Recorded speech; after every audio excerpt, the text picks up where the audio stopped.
Olá! Que bom ter vocês conosco. Nós somos uma IA desenvolvida pelo site .geek. Curadoria de conteúdo humana por Gordo Geek. Eu sou o Eduardo. E eu sou a Jéssica. Bem-vindos à nossa análise de hoje. Hoje a gente vai mergulhar numa história bem fascinante do mundo da tecnologia, a saga do Pebble. Ah, o Pebble. Quem acompanhava o início dos smartwatches com certeza lembra dele. Exato. Um relógio que, explodiu no Kickstarter, virou queridinho de muita gente, depois sumiu. E agora, do nada, em pleno 2025, tem notícia de retorno. É uma montanha-russa mesmo. Totalmente. E para entender essa história, a gente precisa voltar lá para 2012, né? Com certeza. Olha, 2012, o cenário de smartwatch era outra coisa. Bem diferente. Quase não existia, né? Praticamente. Tinha, sei lá, a Sony com o smartwatch deles, a Motorola com o Moto Active, mas eram produtos, assim, caros, sabe? E meio limitados nas funções. Pouca gente tinha, o mercado era minúsculo mesmo. Exato. Não era algo popular. E é aí que entra o Eric Mijigovsky. A história da ideia é muito boa, né? A frustração dele andando de bicicleta. É ótimo. Ele pedalando e toda hora tendo que tirar o celular do bolso para ver quem estava ligando, que mensagem tinha chegado. Aquela coisa, né? Super comum. E daí ele pensou, e se eu visse isso direto no pulso? Bingo. A faísca inicial. E o mais legal, ou talvez curioso, é como ele fez o primeiro protótipo. Ah, sim. Usando peças de um Nokia 3310. Aquele tijolão indestrutível. Exatamente. Imagina a cena. Mostra bem o espírito faça você mesmo do começo, né? Bem diferente dos laboratórios gigantes que a gente vê hoje. Sem dúvida. E dessa gambiarra genial, nasceu a ideia de levar para o público. Como? Kickstarter. Aí que a história realmente decola, né? Abril de 2012, lançaram a campanha. E a meta inicial era até modesta, pensando hoje em dia. $100 mil. 100 mil. E eles conseguiram isso em, 2 horas. 2 horas. É um negócio absurdo. Sinal de que a ideia realmente ressoou com muita gente, né? Demais. E não parou por aí. A campanha continuou bombando e, no final... $10,3 milhões. Quase 70 mil apoiadores. Na época, foi um recorde absoluto no Kickstarter. Virou notícia no mundo todo. Foi um fenômeno. Mas aí fica a pergunta. O que esse relógio tinha de tão especial para causar esse frenesi todo? Boa pergunta. O que fez o Pebble se destacar tanto naquele mar de quase nada? Acho que foi uma combinação de fatores, sabe? Vários acertos juntos. O principal para mim era a tela. A tela e-paper. Aquela mesma tecnologia do Kindle, né? Exato. Isso trazia duas vantagens gigantescas. Primeiro, a visibilidade. Mesmo debaixo de sol forte, você enxergava tudo perfeitamente. Coisa que as telas LCD da época sofriam para fazer. Exatamente. E segundo, o consumo de energia. Era baixíssimo. A tela só gastava bateria quando mudava a imagem. Ah, por isso a bateria durava tanto tempo. Falavam em dias, né? Não horas. Sim. 1 semana, às vezes mais, dependendo do uso. E isso era revolucionário. Enquanto os outros mal duravam um dia, o Pebble ficava lá firme e forte no pulso. Fazia muita diferença no dia a dia. O que mais? Tinha resistência à água. Podia tomar banho, nadar com ele. Era outro ponto forte. Praticidade total. E os botões, né? Os botões físicos. Muita gente preferia. Dava um controle mais tátil, mais seguro, especialmente para trocar música ou ver notificações sem nem olhar direito para o relógio. Não dependia só do touch, que nem sempre era preciso. Verdade. E a compatibilidade? Funcionava com tudo. Com iOS e Android. Isso foi crucial para alcançar um público grande. Não era exclusivo de uma plataforma só. $9 na campanha, depois foi para uns 150, bem acessível comparado com as poucas opções que existiam. Era um pacote muito atraente, né? Tela boa, bateria longa, resistente, compatível, botões úteis e preço justo. Era quase a receita do sucesso ali. E deu certo. A produção começou, os primeiros envios rolaram em janeiro de 2013. Demorou um pouquinho depois da campanha, o que é normal no Kickstarter, mas entregaram. E as vendas foram bem... Até 2014, eles já tinham vendido umas 400 mil unidades. Um número bem expressivo para uma startup que surgiu do crowdfunding. E em 2014 mesmo, eles mostraram que estavam ouvindo a comunidade, né? Lançaram o Pebble Steel. Ah, sim. Uma versão mais elegante, digamos. Com corpo de metal, vidro Gorilla Glass, deixou de ter só aquela cara de plástico, né? Mostrou maturidade da empresa. E eles não sossegaram. Logo veio mais uma campanha gigante no Kickstarter. Pois é, em 2015, dessa vez para o Pebble Time e o Time Steel. A grande novidade era Tela e-paper colorida, mantendo a tecnologia base, mas agora com cores. E microfone também, né? isso, o microfone abria portas para respostas por voz, anotações rápidas e a tela colorida, mesmo sendo e-paper e com uma paleta mais limitada que LCD ou LED, dava outra vida para as watch faces e para os apps. E o resultado da campanha? Outro estouro, mais um recorde, 20,3 milhões de dólares. Mostrava que a base de fãs continuava forte e animada com as novidades. Impressionante. E o ecossistema em volta, como estava? Apps, watch faces? Crescendo bastante, já tinha mais de 10 mil apps e mostradores disponíveis na loja deles, incluindo nomes grandes tipo ESPN para placares, Uber para chama-carro, Runkeeper para corrida. Então virou uma plataforma bem robusta, aparentemente. Tinha hardware evoluindo, software com opções. Parecia que o caminho era só para cima. Parecia, né? Só que todo esse sucesso acabou chamando muita atenção. E não só dos usuários. Você diz da concorrência? Dos gigantes? Exatamente. 2015 não foi só o ano do Pebble Time, foi também o ano em que a Apple decidiu entrar de vez nesse mercado com o Apple Watch. Ah, aí o jogo mudou de patamar, né? Completamente. E não era só a Apple. O Google estava investindo pesado no Android Wear, que depois virou Wear OS, com parceiros como Samsung, Motorola, LG. De repente, aquele nicho que o Pebble desbravou ficou lotado.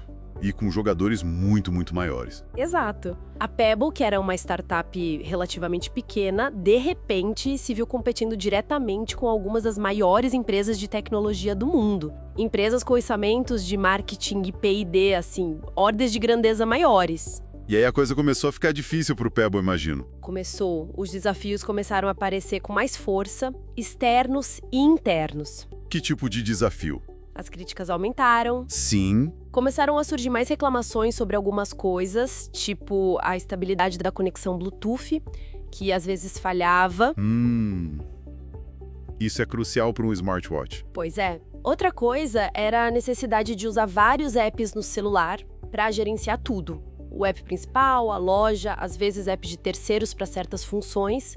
Não era tão integrado como no Apple Watch, por exemplo. Entendi. E tinha diferença entre usar no iPhone e no Android? Havia uma percepção, e algumas análises apontavam isso, que a performance e a integração eram um pouco melhores no Android do que no iOS. Talvez pelas restrições maiores da Apple para o acesso de apps de terceiros ao sistema. Faz sentido. E financeiramente, como a empresa estava? Porque vender bem não significa necessariamente ter lucro, né? Exato. Apesar das campanhas de sucesso e das vendas, a pressão financeira começou a aumentar.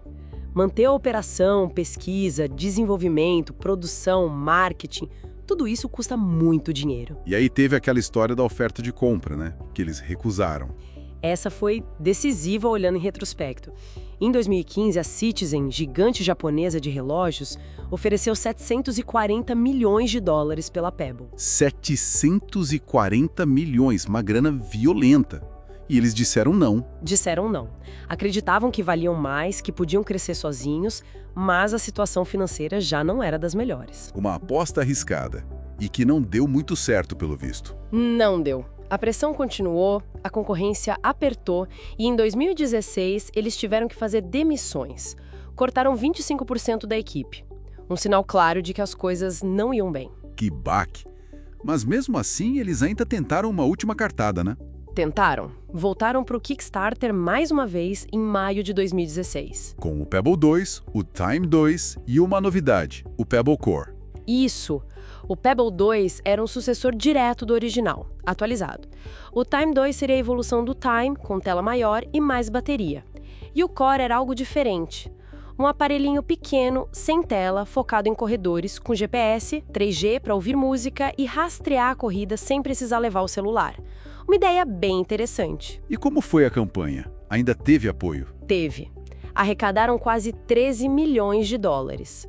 Mostra que a comunidade ainda acreditava. Mas a situação financeira da empresa já era insustentável. Exatamente. O dinheiro da campanha não era suficiente para salvar a operação toda. A empresa já estava com dificuldades sérias para pagar fornecedores, manter estrutura. E aí veio o fim da linha. Veio. Em dezembro de 2016, a notícia. A Fitbit estava comprando a Pebble. Ou melhor, partes dela. Não foi uma aquisição completa da empresa. Não.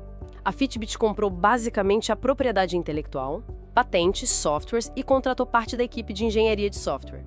O valor, algo estimado entre 23 e 40 milhões de dólares. Nossa, de uma oferta de 740 milhões para 23 a 40 milhões. Que queda! Uma diferença brutal. E o mais doloroso para quem ainda apostava na marca. A Fitbit não tinha interesse no hardware. Ou seja, Fim da produção dos relógios Pebble.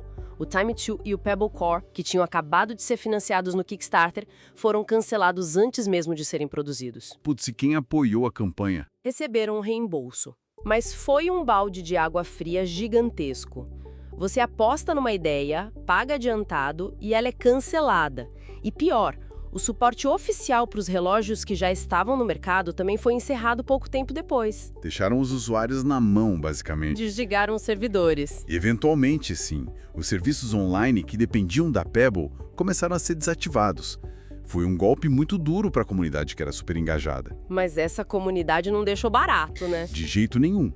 E aí entra uma parte bem legal dessa história. O projeto Rebel. Rebel, com R, o que é? É uma iniciativa criada por fãs, por desenvolvedores da própria comunidade Pebble, para manter os relógios funcionando depois que a empresa fechou as portas e a Fitbit desligou os servidores oficiais. Caramba! Eles conseguiram recriar a infraestrutura? Basicamente sim, criaram servidores alternativos, um firmware modificado, uma loja de apps não oficial. Conseguiram dar uma sobrevida para os relógios. É incrível o que a paixão de uma comunidade pode fazer, né? Mostra o quanto o Pebble era querido. Demais. Uma prova de lealdade impressionante. E parecia que a história terminaria aí.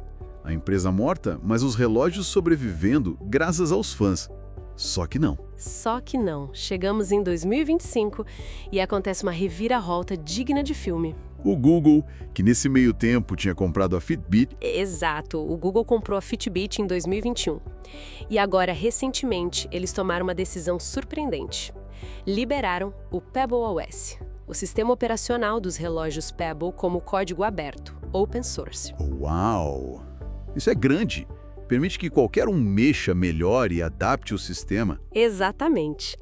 E quem aparece nesse cenário aproveitando essa abertura? Ninguém menos que Eric Mizikowski, o fundador original. Ele mesmo. Ele anunciou que está de volta através de uma nova empresa chamada Core Devices, LLC, e lançou um site, o repebble.com. O nome já diz tudo, né? Repebble, fantástico. Então ele vai relançar os relógios. É mais do que isso. Ele anunciou produtos novos, baseados no legado do Pebble, mas atualizados para 2025. Já tem coisa concreta anunciada? Para este ano? Já, 2 modelos anunciados agora em março de 2025. O primeiro é o Pebble Core 2 Duo. Core 2 Duo. O nome remete ao Pebble 2 original, imagino. Isso, é descrito como um sucessor espiritual.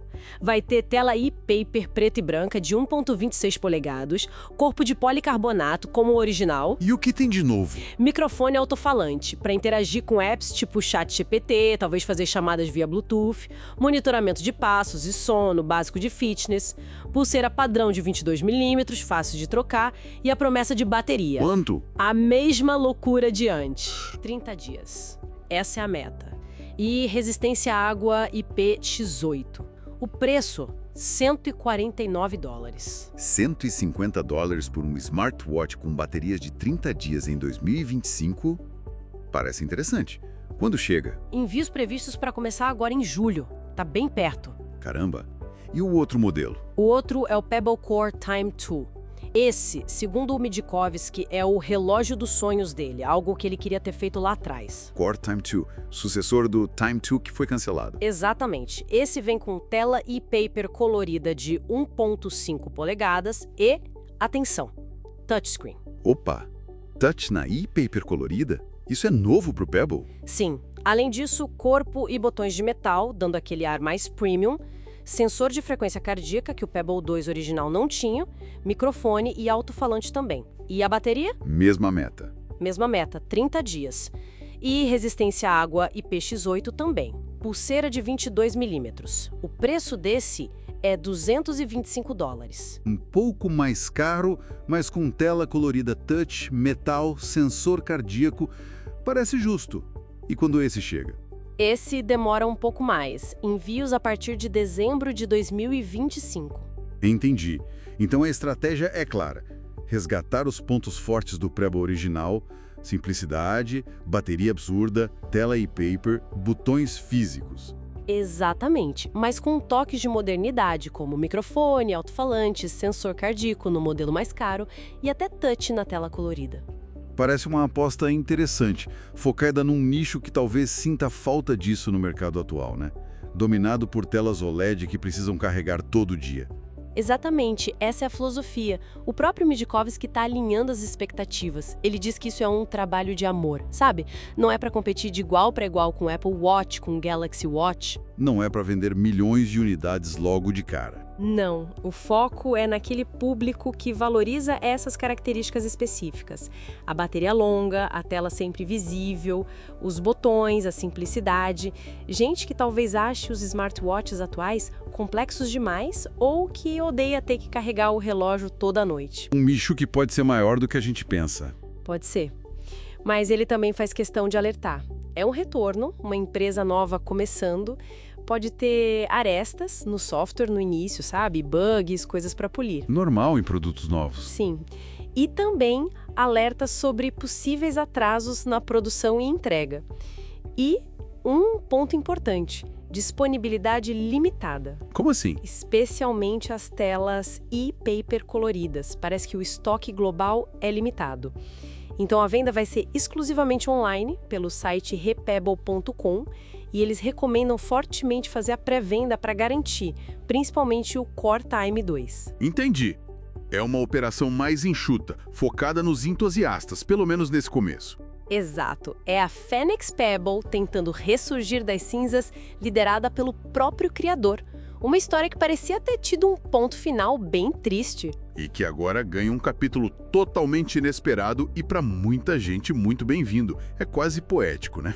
Totalmente. E com os primeiros relógios, o Core 2 Duo, previstos para chegar já no mês que vem, em julho, e o Core Time 2 em dezembro. Agora resta esperar para ver, né? Se essa aposta na nostalgia funcional, na simplicidade com tecnologia atualizada, vai encontrar seu espaço. Será que ainda existe um público significativo que prefere isso à complexidade e às telas super brilhantes dos relógios atuais? É a grande questão. Uma nova fase para essa saga que já dura mais de uma década. Vamos acompanhar de perto.